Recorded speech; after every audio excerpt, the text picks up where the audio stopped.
Здравейте! В това видео ще ви покажа как да сменим данъчните групи на заведение, работещо с програмен продукт Детели на Neotrade.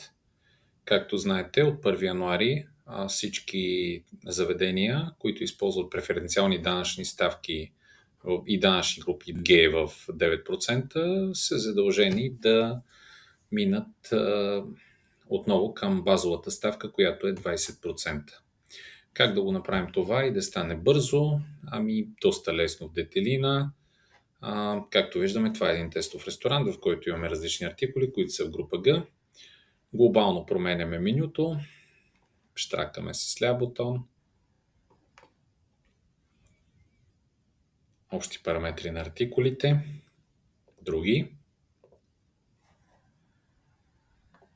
Данъчна група. Б. Избираме обнови всички артикули и бутонът потвърди. Така софтуерът масово променя данъчните групи на цялото меню и в менюто вече нямаме данъчна група, различна от Б. Благодаря ви за вниманието.